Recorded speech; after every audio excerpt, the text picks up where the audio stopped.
Oh, hello there. Yes, well, into the weekend. Hurrah for that. Yes. Well, I watched Nigel Farage last night on the telly with Nick Robinson. Not really a lot to say about it, I'm afraid to say. He got his moment in the sun and was asked a couple of awkward questions. It's not some of the ones that I'd asked him. I would have suggested that one of the most awkward questions that Nigel Farage has to answer for is, how come you decided to just gift Boris Johnson's an 80-seat majority 5 years ago? In terms of political acumen, it's not brilliant. Still, at least they did concentrate on the whole I want to be Prime Minister thing, which is probably a good idea. Couple of bits from him as well yesterday. He was complaining about his rival, Labour Party candidate, who said allegedly was running for every black and brown person in the UK, which basically is a reference to, well, Nigel Farage not, if you like. Okay, so Nigel said politicians should be standing for everyone, regardless of their colour or creed. Nige? Imagine if I said I'm standing for every white person in the country. Well, at least metaphorically you do, mate. Jovan's message is diversist and racist in itself. Yes, something Nige doesn't know anything about because, yes, he thinks that black people standing up to racism is racism. Yes. Anyway, he got the support of somebody who shares 1% or so, probably about 1.6% genetic information with Winston Churchill. So, undoubtedly, he's going to be a shoo-in. I imagine I share about the same amount of genetic stuff with Winston Churchill as well. But there we go. That's the way family trees operate. Anyway, moving on from Nigel Farage, because he was asked about sort of fantasy economics, and there is an awful lot of it out there, because people are not historically or economically trained at all. So they will swallow any form of utter tripe that especially right-wing politicians come out with. Lots of left-wing politicians do as well. Oh, credit card maxing out, or what we can afford, or fiscal rules, or whatever other tosh Rachel Rees is going to come out with to explain exactly why it is that you can't have anything, basically. But I just wanted to go through a piece from about 2 days ago with Jacob Rees Mogg, who is not a bear with a great deal of brain, shall we say. But I think it neatly kind of sums up the utter fantasy that we get served as somehow being sensible economic debate. So let's go through this. I make no bones about it. I'm going to go through the whole article and each and every paragraph and say why it's utter tosh, because it really is. Utter bilge. Anyway, Labour would allow wokery to destroy capitalism. Okay? Now, just in itself, okay, capitalism is an enormous economic system that's been with us for about 450 odd years, shall we say, in its various different forms. But the Labour Party, when they come in, probably in late August, are going to destroy it, okay, as a worldwide capitalist entire economic enterprise, okay? Rachel Rees' economic plan will wreck Britain's economy. Let's not let it happen. So immediately we have a dichotomy between the original headline and even our subheader, because they are effectively contradicting each other. Because in order to destroy capitalism, you would have to basically seize the means of production, just to use a Marxist phrase with that. And I don't think such that the Labour Party's current Leninist manifesto actually has that in it. Maybe Keir will surprise us. Don't think so. So anyway, the market economy has been the greatest engine of human prosperity. It works because it allows us to flourish as individuals, free to pursue enterprises as we see fit. This is the guiding principle of prosperity and should never be forgotten. Right, okay then. Except, of course, that's utterly meaningless, because the market economy has been with us ever since human beings have been around. Because human beings used to, maybe you had a particularly good bison kill one day, and you came across another wandering group of warriors who hadn't had a particularly good bison kill that day, and you swapped the meat with them for something like some decent flints or something. That's a market economy in a hunter-gatherer society. It's not what he means. In terms of the allowing the greatest sudden move in expansion of British human population, and in terms of generally generating the modern world as we know it, we get agriculture. Okay, there are loads of these things that you could actually point to at different points in human history, like taming fire, making tools, agriculture, specialisation that comes from agriculture. But no, of course, for Jacob Rees-Mogg, it's the fact that according to various people that have looked into pin manufacture, like Adam Smith, it's capitalism. And capitalism magically makes everyone like him rich, for reasons he really doesn't quite understand. Anyway, moving on from that, because I could spend hours just talking about that one paragraph, but never mind. While many of the great deregulations and tax cuts from the 80s remain in place, economic growth is threatened by the two forces of woke capitalism, come back to that, diversity, equality and inclusion, DEI rules on one hand, and environmental, social and governance, ESG rules on the other. Yes, indeed. Now, if you remember back in the 1980s when Margaret Thatcher came in, what she did, right, for businesses, okay, in order to make everything brilliant, because if the 80s were brilliant entirely, ignore the early 80s, okay, the 80s properly begins when Wham go woo woo. At that point, that's when the 80s, okay, the stuff before that is all Yozza Hughes and Ghost Town and Misery, right, okay. But anyway, what she did, right, was deregulate everything and had tax cuts, obviously, because they are brilliant at stimulating people. But the deregulation part of that, right, okay, what did that mean exactly? Well, what that meant was people no longer had so many rights at work. That's what that means, okay? Again, great, wasn't it? Yeah.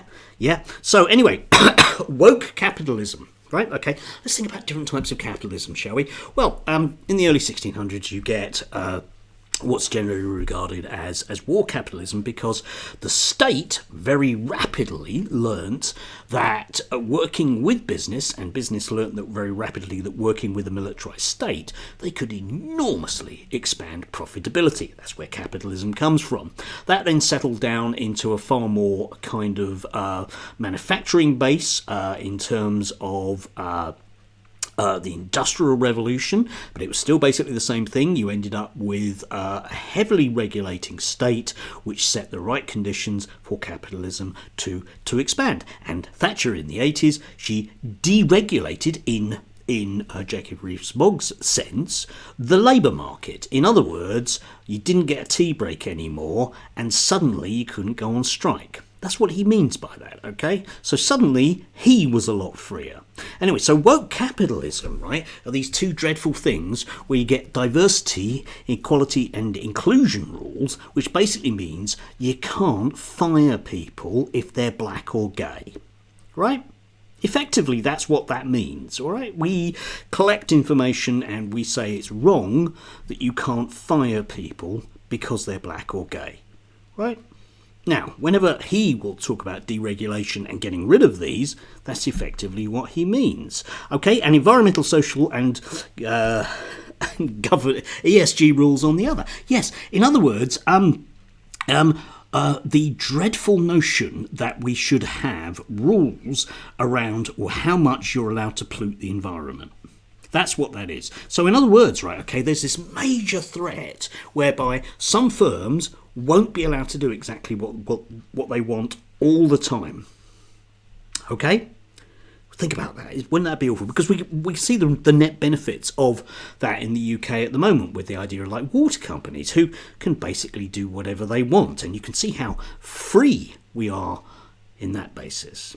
Maybe not. Anyway, as research for the Legatum Institute, if you want to have a laugh, you can see exactly where that is. New report, Woke Capitalism in Britain shows these are strangling the economy and reducing the innovation and economic dynamism that the British people need. And this is where we get to the crux of the matter with poor old Jacob, okay? Because he has this fantasy about the past, whereby Robert Louis Stevenson got up one day and because he didn't have to fill in any forms, could just basically invent the steam engine, right? Okay? It's a magical fantasy land which doesn't bear any form of historical reality whatsoever. But Jacob earnestly believes in it because when he was 6, his nanny gave him the Big Boy's Book of Capitalism, and it had lots of pictures in it. You could read it, and it's lovely, yeah. But it's a nonsense view of the world. It's a kind of view of the world whereby you earnestly believe that Adam Smith's notions about a theoretical market structure can actually exist in real time. They can't. We don't live in that world, and we never have done.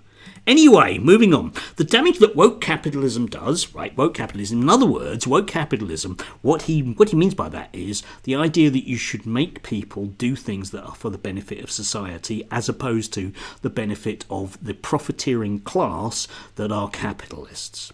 Yeah, the moment you get into deconstructing these ideas, you inevitably start going into a Marxist critique because it makes sense to do so. I'm sorry, but it just does.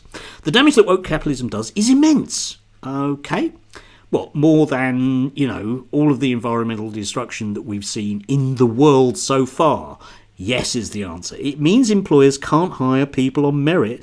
They must tick boxes and meet quotas instead. Yes, you see, because if you're made to if you're made to monitor the people you hire, then you can't hire your mates from the public school. You can see how bad that would be, for example. It means that businesses must spend time and money for counting for carbon emissions.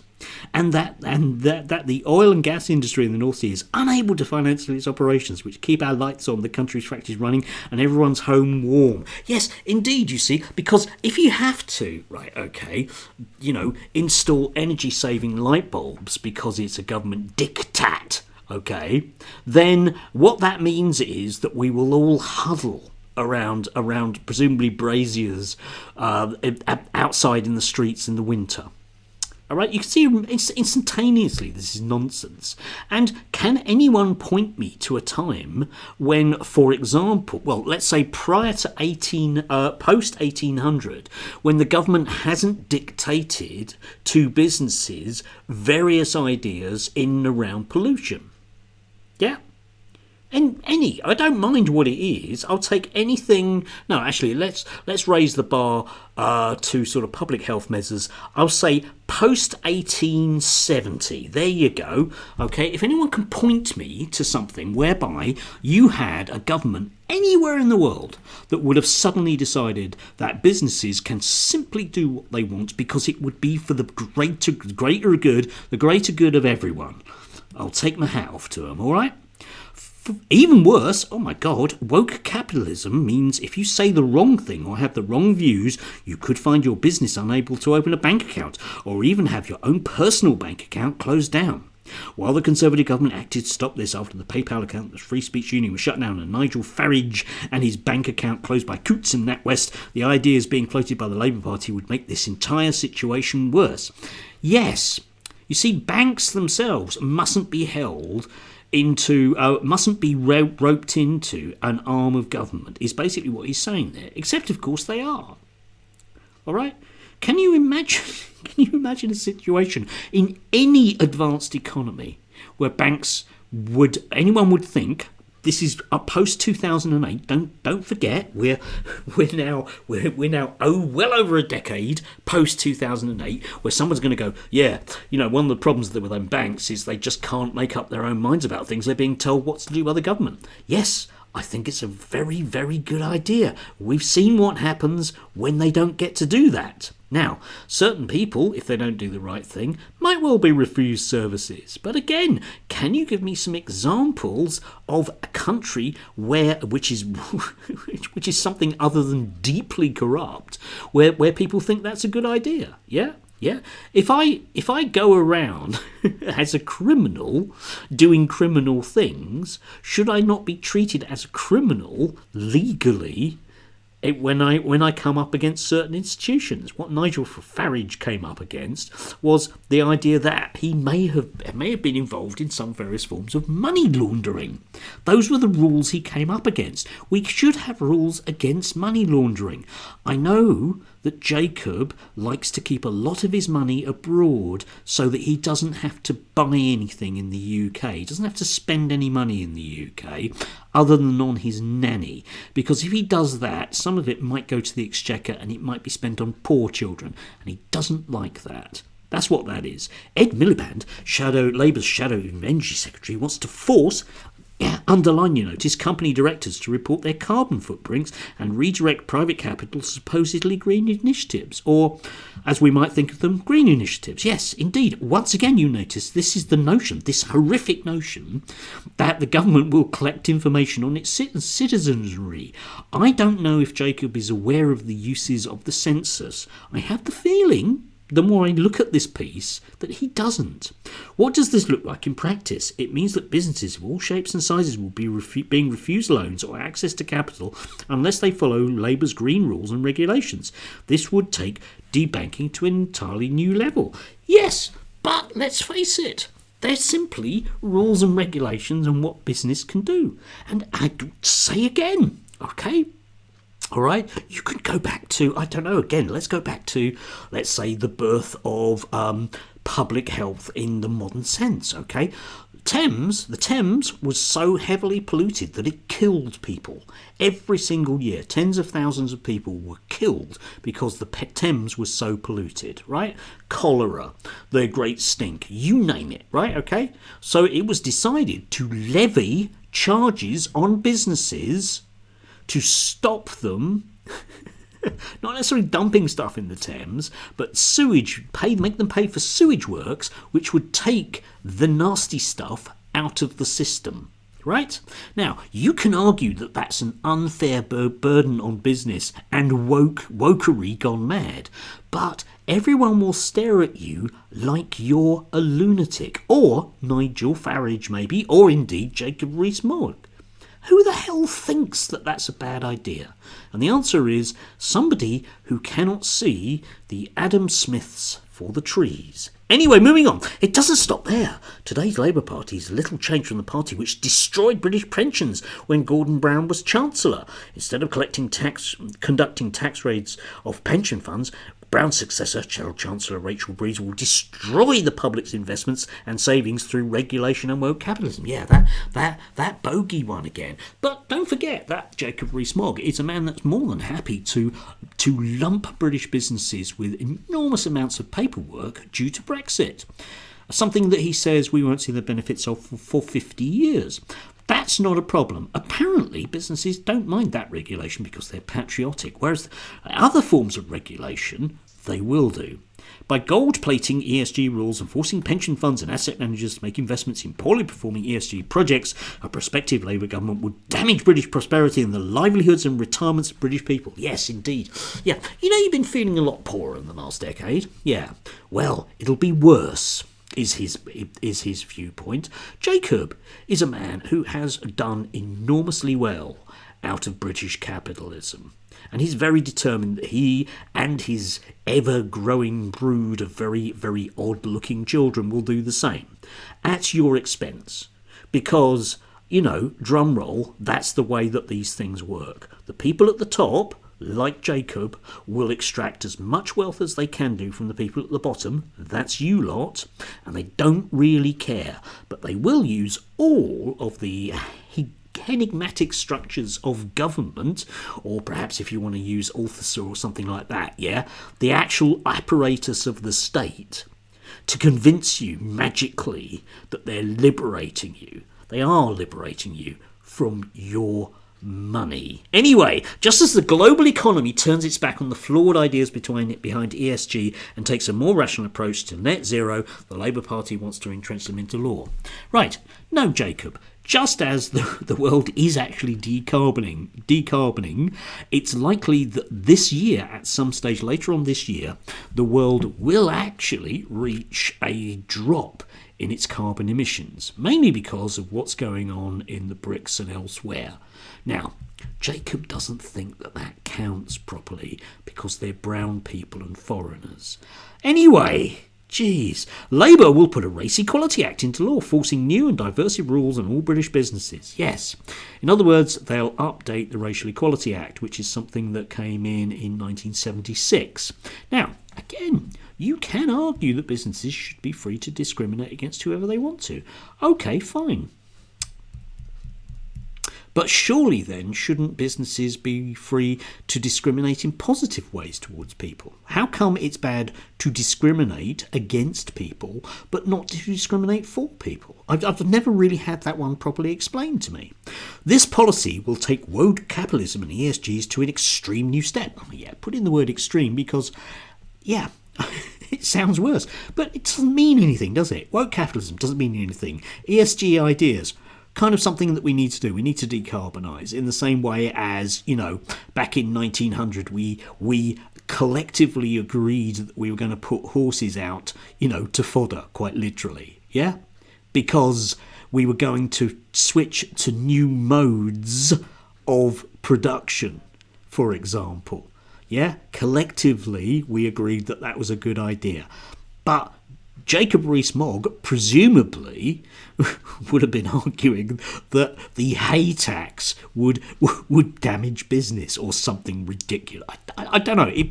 The more you think about what this guy is basically saying, the more patently up the wall it is. It's like arguing with a 12-year-old who has heard from watching a PragerU video that the market is a good thing, and you can just simply ask them awkward questions every 9 seconds about the words that they're using, and they have no idea. Anyway, so far Labour have said that they will force diversity relating reporting requirements on all firms and will upend procurement rules so businesses owned by people from particular ethnic groups unfairly benefit. Yes, so in other words, you'll have to fill in some forms, and if you think about it, that's what businesses do already. Okay, it's not putting unfair burdens on people realistically any more so than we already do. And again, I'll point Jacob Rees-Mogg to all of that paperwork around Brexit. This means no more hiring on merit. No, it doesn't. Of course it doesn't. Don't be silly, man. Form filling to provide that company's workforce is sufficiently diverse. Yes, good, because we need that information, and taxpayers' money being spent on contracts for companies which achieve political goals rather than deliver public services and good value for money. Yes, indeed, and why not? Okay, again, it's this idea of, we must get value for money. We don't get value for money because what happens is the government, again, you'll notice, sets spending rules for things like local government, which means that they always have to go with the lowest bidding contractor. Okay, so we end up with things not being done. You may notice this. Schools fall down, hospitals don't work, etc., etc. The lowest cost is always dictated by the government. You may notice from the last 14 years the government that Jacob Rees-Mogg has been in, dictated by the government. Say it over and over again, dictated by the government. And it has left all of us poorer because the people that work in those industries end up basically having their wages and conditions cut. This is the reason we have the minimum wage in this country, is because businesses, if they could, would get away with not paying people even enough to live on. If they could. Because that's the world that Jacob wants to see. Because businesses will make profit. Because they are legally, if you like, forced to through government regulation. Again, something I think that Jacob doesn't know. Shadow Chancellor Rachel Rees has criticised the Companies Act for putting the people who own businesses first.